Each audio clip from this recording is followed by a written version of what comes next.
Hello student, स्वागत है आप सभी का हमारे coaching channel Shri Radha Krishna coaching centre में। सीजी सेट का एग्ज़ाम जो कि 21 जुलाई को था, जिसमें पॉलिटिकल साइंस के आंसर की कुछ इस प्रकार से हैं। यह जो है वीडियो का तीसरा पार्ट है। इसके आंसर की के 2 वीडियो पहले से ही अपलोड किए जा चुके हैं।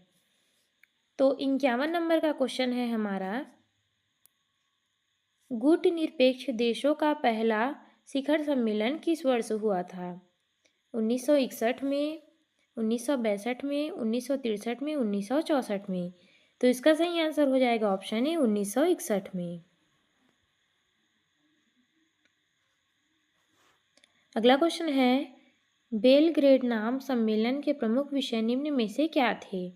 अंतर्राष्ट्रीय शांति, उपनिवेशवाद का अंत, अंतर्राष्ट्रीय राजनीति में तीसरे मोर्चे का गठन, या ऑप्शन डी आर्थिक विकास। तो इसका सही आंसर हो जाएगा ऑप्शन डी कथन चौथा, पहला और दूसरा सही है।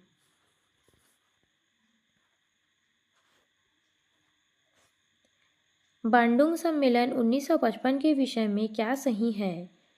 यह प्रथम बड़े पैमाने पर आयोजित एशियाई अफ्रीकी देशों का प्रथम सम्मेलन था। इस सम्मेलन में 29 देशों ने भाग लिया था। साम्यवादी चीन में सम्मेलन भाग लिया गया था। पूंजीवादी चीन ने भी सम्मेलन में भाग लिया था।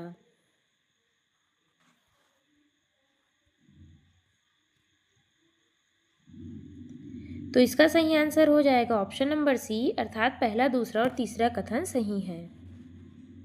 अगला क्वेश्चन है, निम्नलिखित पर विचार कीजिए। सार्क की स्थापना 7-8 दिसंबर 1985 को ढाका में हुई थी। इसका प्रथम शिखर सम्मेलन भारतीय प्रधानमंत्री की अध्यक्षता में हुआ था। तो सीधा सीधा इसके आंसर को देखते हैं। इसमें जो ऑप्शन ए है, पहला कथन सही है।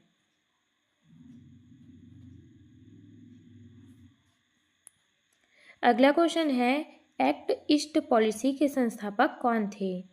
PV Narasimha Rao, Narendra Modi, Atal Bihari Vajpayee, IA. गुजराल। तो इसका सही आंसर हो जाएगा ऑप्शन बी नरेंद्र मोदी। अगला क्वेश्चन है, सार्क चार्टर के आधारभूत सिद्धांत में शामिल किया गया था जन कल्याण को बढ़ावा देना, आर्थिक विकास की गति देना, पारस्परिक विश्वास और समझ को बढ़ावा देना, अन्य विकासशील देशों का सहयोग बढ़ाना। तो इसका सही आंसर हो जाएगा ऑप्शन सी, पहला, दूसरा और तीसरा कथन सही है।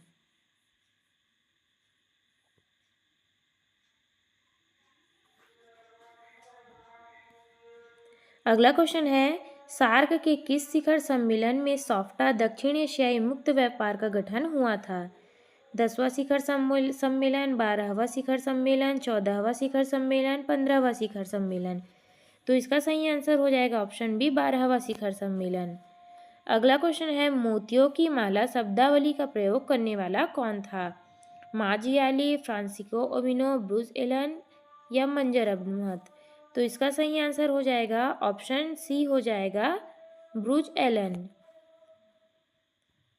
निम्न में से क्या वर्तमान मोदी सरकार की स्तंभ नीति नहीं है?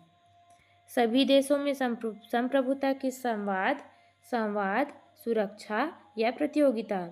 तो इसका सही आंसर हो जाएगा ऑप्शन डी प्रतियोगिता। अगला क्वेश्चन है, निम्न में से कौन नीति गुजराल सिद्धांत का हिस्सा नहीं है? ऑप्शन ए, कोई भी दक्षिण एशियाई अपने भू क्षेत्र का उपयोग किसी भी क्षेत्रीय राष्ट्र के विरुद्ध अनुमति नहीं देगा। ऑप्शन बी, कोई भी राज्य क्षेत्रीय प्रदेश के में स्थित किसी देश की आंतरिक मामलों में हस्तक्षेप नहीं करेगा। ऑप्शन सी, क्षेत्र के सभी दक्षिण एशियाई राष्ट्र सभी राष्ट्रों की क्षेत्रीय अखंडता पर संप्रभुता का सम्मान करेगा। यह ऑप्शन डी, पाकिस्तान एवं चीन के साथ पूर्ण शांति का संबंध बनाने का प्रयास होगा। तो इसका सही आंसर हो जाएगा ऑप्शन डी, पाकिस्तान एवं चीन के साथ पूर्ण शांति का संबंध बनाने का प्रयास होगा।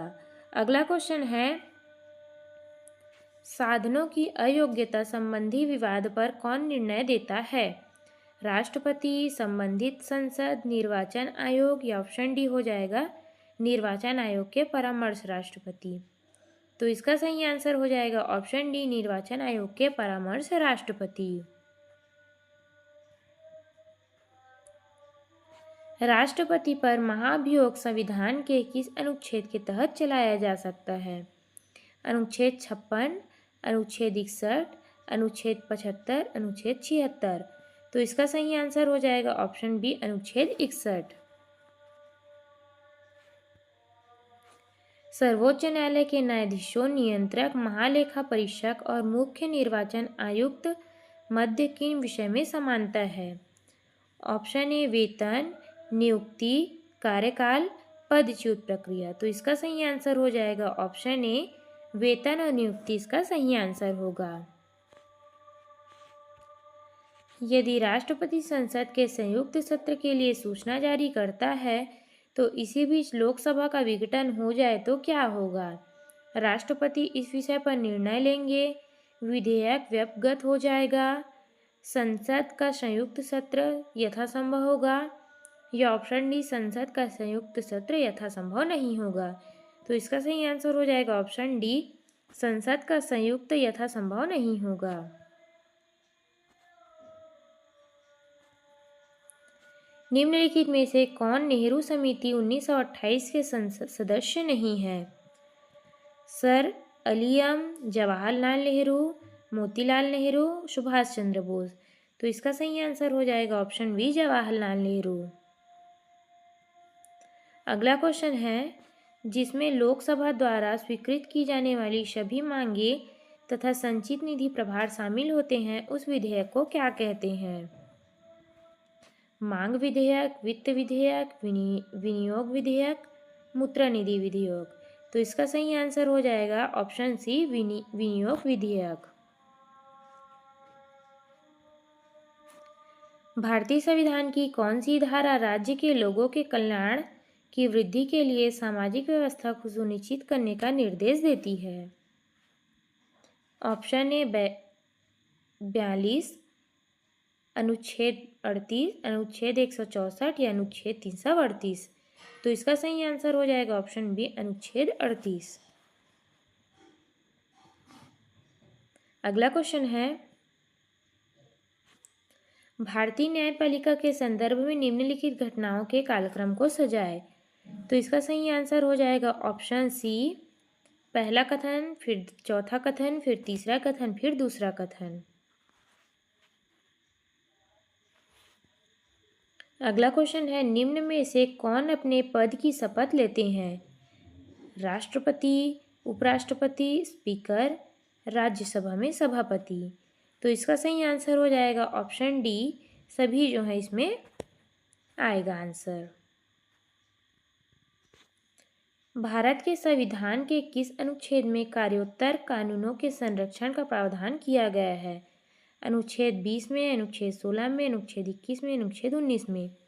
तो इसका सही आंसर हो जाएगा ऑप्शन ए, अनुच्छेद 20 में। अगला क्वेश्चन है, वस्तुएं एवं सेवा कर परिषद के 2 बैठकों में कितना अंतराल निर्धारित करता है? 30, 3 माह, 6 माह, कोई निश्चित अंतराल नहीं। तो इसका सही आंसर हो जाएगा ऑप्शन डी, कोई निश्चित अंतराल नहीं।